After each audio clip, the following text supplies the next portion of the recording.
Alors dans cette vidéo, tu verras un extrait de la formation que j'ai créée sur le gainage, comment adler au-delà du gainage, comment faire en sorte que cet exercice devienne ludique, agréable et surtout challengeant, que tu apprécies vraiment la valeur. Donc je te refais pas le speech, je te renvoie à la vidéo d'hier si tu veux vraiment plus de détails un peu sur la description et tout. Sinon donc tu verras dans cette vidéo, il y aura un extrait du module 3 et du module 1. Donc ça va être à peu près 10 minutes environ par module. Mais déjà voilà, tu auras un petit échantillon, un petit aperçu de ce qui t'attend dans la formation. Donc j'espère que ça va te plaire, que tu en apprécieras. Si tu veux prendre la formation, il suffit juste que tu ailles sur le lien qui sera en description, où je mettrai peut-être une fiche là, éventuellement. Donc comme je te dis, c'est pas un teaser, c'est vraiment tiré de la formation. C'est un échantillon, tout bêtement. Donc je te laisse regarder ça et moi je te dis à la prochaine. Alors pour commencer un peu cette formation, la chose sur laquelle je voulais d'abord insister, c'est avant de chercher tout de suite à trouver des variantes pour augmenter en intensité sur la planche, à trouver des exercices plus difficiles et tout, des moyens de rendre plus l'exercice difficile, on va voir déjà si tu as un bon contrôle musculaire, si tu actionnes bien les muscles et si vraiment ta planche est déjà bien efficace. Donc souvent la planche est associée à un travail de gainage. On considère la planche comme un exercice pour les abdos. Oui, forcément, je te dis, est associé à un exercice de gainage, tu sais, c'est un exercice de gainage. Mais souvent c'est associé à travailler les abdos. Un point c'est tout. On se concentre jamais sur le côté contraction des pectoraux, contraction des fessiers, contraction des jambes, des cuisses. On se concentre que sur les abdos et en plus de ça, on reste passif. On reste passif, on est là à attendre que le temps passe pendant X temps, une minute, voire même plus. Et après, on considère que une fois que nos muscles commencent à être congestionnés, que commencent à brûler et à plus tenir, qu'on a vraiment bien fait l'exercice et que ça a été vraiment efficace. Le truc, c'est que tu peux faire ça avec n'importe quel exercice de faible intensité. Je vais te dire par exemple de faire du curl avec 1 kg, tu vois, tu fais ça pendant 100 reps, 200 reps, peu importe. À un moment donné, oui, c'est sûr que tu vas avoir une congestion, tu vois, tu vas sentir une brûlure et tout. Est-ce que tu travailles en force? Est-ce que tu travailles en hypertrophie? Pas forcément. Tu vas être plus sur de l'endurance. Donc après, je sais pas si ton but c'est d'être le recordman du plus long biceps et enfin du plus long curl, de faire le plus de curl possible avec 1 kg. Alors là, oui, je dirais que c'est comme ça qu'il faut s'entraîner.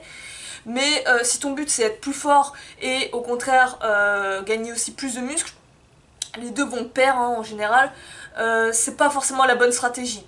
Donc pour la gainage, pour la planche, ça va être exactement le même délire, mais justement on va vraiment rester sur l'aspect force, l'aspect construction musculaire. L'endurance aussi est important, je tiens à le mentionner, c'est pas quelque chose non plus à foutre à la poubelle, c'est tout aussi important. Mais souvent dans ces exercices-là, les aspects qui sont pas assez exploités, c'est la force. Clairement, les exercices de gainage ne sont pas considérés, ne sont pas utilisés en termes de force, avec de la force. Donc, déjà, qu'est-ce que va être un exercice de force pour une planche, pour un exercice de gainage? Alors clairement, j'ai pas trouvé des données hyper précises là-dessus, mais pour moi, je pars du principe que si l'exercice est tellement intense que tu peux pas le tenir plus de 10 secondes, tu es sur de la force. Donc, pour avoir des variantes très avancées, tu peux par exemple imaginer des exercices comme le front lever, le back lever, ces exercices vraiment de gym où tu n'as quasiment pas d'appui sur le sol, voire même pas du tout sur certains. Donc là, c'est clair que l'exercice va te demander énormément de tension musculaire, énormément de force, et tu vas pas pouvoir le tenir pendant des années-lumière quoi. En général, c'est 10-15 secondes, 20 secondes. Après, tu peux construire sur de l'endurance, mais quand tu es sur de la force, c'est vraiment 5, 10 secondes, 15 secondes. Donc là, on va voir qu'avec la planche, on peut faire le même travail, on peut jouer avec l'intensité et faire en sorte que l'exercice soit beaucoup plus intéressant, ludique, mettre plus au challenge aussi. Donc c'est ce qu'on verra. Mais avant de voir tout ça, ce qu'on va voir déjà, c'est est-ce que dans l'exécution même d'une planche classique, tout est optimisé, tu vois. Donc là, on va se concentrer vraiment sur la contraction de tout ton corps. Comme je te le dis, la planche n'est pas juste un exercice pour les abdos, c'est un exercice vraiment pour tout le corps. Tu verras que plus tu contractes de muscles, plus tu auras de tension, plus tu vas trembler, plus tu vas être vraiment complètement... ça va être vraiment un autre monde. Tu vas vraiment sentir l'exercice différemment, tu vas vraiment le sentir dans tout ton corps et il sera beaucoup plus intense. Rien qu'avec, on va dire, le choix, la volonté de vraiment mettre l'attention dans tout ton corps, dans chaque muscle, de se concentrer sur cet aspect. Donc, de pas être passif en fait, d'être actif. Je vais te montrer comment ça va se passer, mais d'abord on va voir déjà, est-ce que tous tes muscles sont bien contractés? Est-ce qu'ils sont bien tous activés? Premier exercice, on va dire, qui va un peu introduire tout ça, ça va être, est-ce que tu engages vraiment bien tes abdos? Est-ce que tu sens vraiment bien tes abdos? Ça peut paraître con comme question, parce que tu te dis que forcément quand tu fais un exercice pour abdos, ben oui, tu vas sentir tes abdos, mais non. Pas du tout, ça pas du tout, c'est pas forcément lié. C'est-à-dire que moi, pendant longtemps, j'avais eu le problème comme quoi quand je faisais des exercices pour abdos, peu importe lesquels, des relevés de jambes et tout, des relevés de la planche, du gainage, je pouvais tenir des années-lumière, longtemps et tout.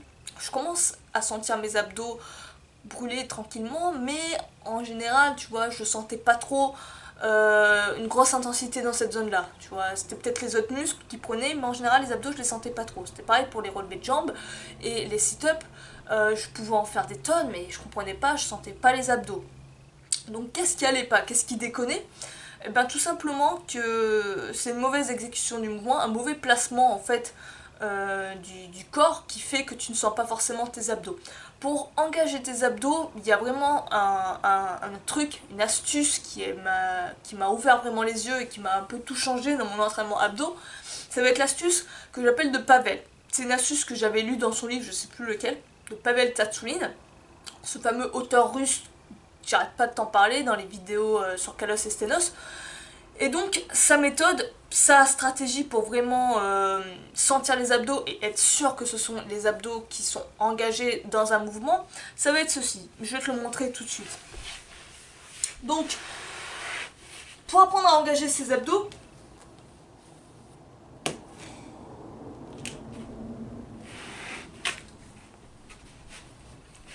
l'idée ça va être en fait, tu t'allonges comme ceci en fait, tranquillement. Je vais enlever juste la veste pour te la relever. Tu remarques, quand tu es posé de manière passive, en mode relâché en fait, tu vas te rendre compte que tu as un espace. Tu peux mettre même ta main sous tes lombaires en fait, sous tes lombaires, sous la zone des lombaires. Tu vois, là je peux passer la main. Tu vois, il y a un creux. Là l'idée justement, pour engager les abdos, c'est ce petit mouvement tout con. C'est au lieu de chercher à en contracter les abdos, ce qu'on va juste chercher à faire, c'est enfoncer les lombaires dans le sol. À ce que les lombaires touchent le sol le plus fortement possible, comme s'ils s'enfonçaient et s'enracinaient dans le sol. Donc ça va être comme ceci. Et tout de suite, en faisant ça, en cherchant justement à remplir ce creux avec tes lombaires le plus possible, tout de suite tu vas sentir que tes abdos sont engagés. Et ça, c'est exactement ce que tu dois reproduire sur tous tes exercices d'abdos. C'est en fait, c'est ce qu'on appelle la rétroversion du bassin en fait, tu vois. C'est ce côté-là. Et donc, pour tous tes exercices même abdos, tu vois, c'est ce côté... En plus, la ceinture, c'est en train de me défoncer le dos, mais l'idéal, c'est vraiment d'être à l'aise quand tu fais tes entraînements, d'être bien, on va dire, habillé de manière confortable. Mais là, en abaissant, on va dire, les lombaires, en enfonçant les lombaires dans le sol, t'as ce côté rocking chair en fait avec ton bassin, et c'est ça, cette rétroversion du bassin qu'on n'arrête pas de te parler et qui permet d'avoir la tension dans les abdos. Et là l'idée c'est de la garder même si t'as les jambes sur le sol. Alors maintenant dans ce module, on va vraiment se concentrer sur la progression, on va voir comment progresser à travers la planche. Clairement pour moi c'est un exercice que je détestais, tu vois, la planche, parce que je trouvais qu'il n'y avait pas de moyen de le rendre progressif. Le seul moyen que tu avais de le rendre difficile, c'est d'augmenter ton temps. Et la plupart des gens, quand tu les vois faire une planche, qu'est-ce qu'ils font?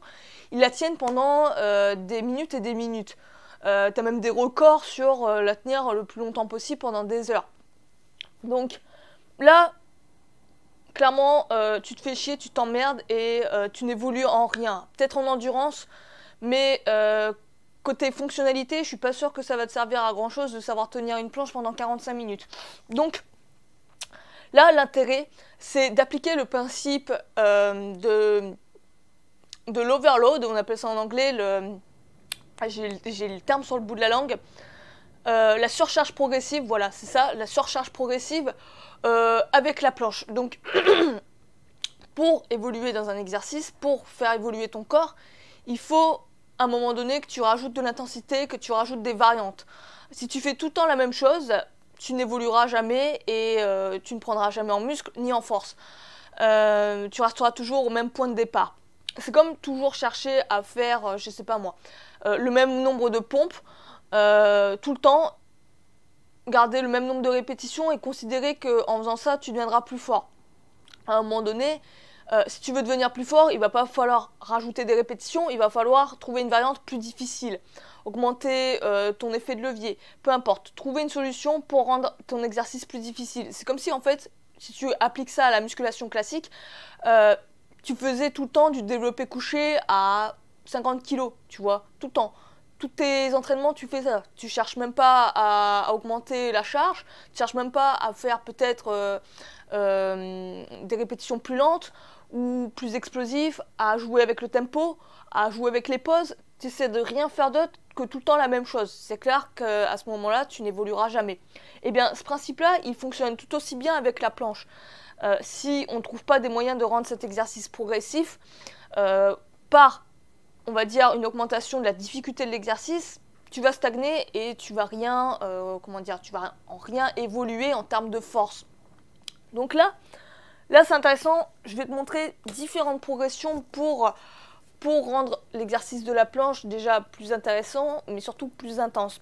Tu vas voir, il y a plusieurs manières de le rendre plus difficile que la version classique. Déjà, on peut jouer sur plein de paramètres. Le premier paramètre sur lequel on peut jouer, c'est le positionnement des bras. Donc les bras, quand tu es dans une planche, on va dire qu'ils sont à angle avec le torse à 90 degrés. Tu vois, tu as ta main qui est en face de ton épaule et ta main, on va dire, ton épaule forme un angle de 90 degrés avec le bras et la poitrine. Tu vois, là, ça fait un angle de 90 degrés. Donc, en planche, en général, t'es comme ça. Le premier moyen de jouer sur la progression avec ça, ça va être de modifier l'angle de tes bras. Donc, au lieu d'avoir un angle de 90 degrés, tu peux avoir deux choix. Soit tu peux grandir cet angle, tu vois, jusqu'à, on va dire, arriver peut-être à un angle de 180 degrés, angle plat. Là, c'est vraiment que tu as les mains les plus écartées. Ou soit, tu peux rapprocher tes mains vers ton buste. Donc, on va voir déjà la première variante. Donc, classique, je suis en position de planche classique. Ce que je peux faire pour rendre l'exercice plus difficile, avancer les mains. Un tout petit peu au début. Encore un peu. Encore un peu.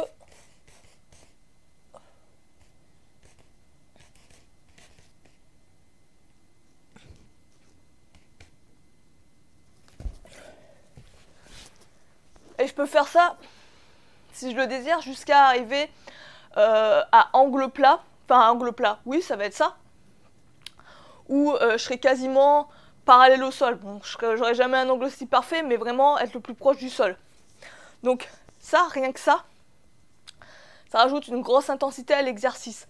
Ça fait vraiment que il a une autre saveur, il est beaucoup plus intense en termes aussi des abdominaux, mais de tout le corps. Tu vas vraiment sentir une différence. Juste ça.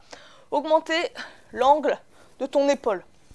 Ensuite, à l'inverse, ce que tu peux faire, c'est ramener les mains vers tes hanches et on va dire diminuer l'angle, on va appeler ça comme ça, vers tes hanches. Et là, tu vas commencer à travailler un exercice qu'on appelle la ligne planche. Donc, c'est des exercices préliminaires pour travailler l'exercice de la planche en gymnastique où tu en appuies seulement sur les mains et tes pieds sont dans les airs en fait. C'est vraiment un exercice difficile, mais un exercice basique en gym. Donc, tu te rapproches de cette variante. Donc au lieu de reculer mes mains, là, enfin au lieu d'avancer mes mains, ce que je vais faire, c'est avancer mon corps.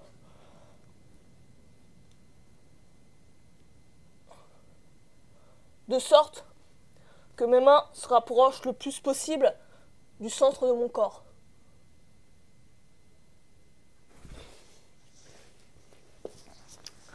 Faut faire gaffe, c'est un exercice quand même assez intense.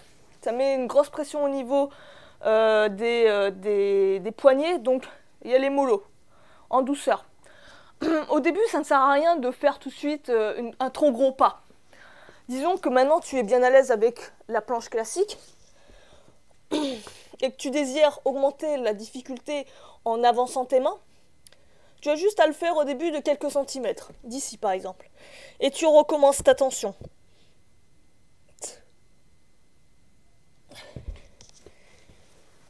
Et une fois que tu es à l'aise, hop, tu renchaînes. En fait, tu augmentes la difficulté, tu augmentes l'écartement de tes mains une fois seulement que tu auras atteint l'objectif que tu t'auras défini. Est-ce que tu veux travailler sur de la force? Disons 10 secondes. Une fois que tu arrives à tenir 10 secondes avec le maximum de tension dans cette position, hop, tu avances un peu tes mains. Si tu désires travailler plus en endurance, fixe-toi peut-être 30 secondes à 1 minute.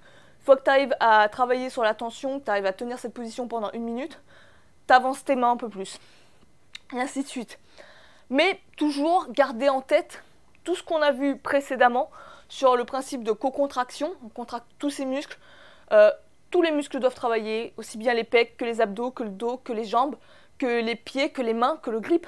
Et on doit en même temps chercher à mettre le plus de tension possible, contracter le plus fortement possible. Donc, toujours garder ces principes et les appliquer.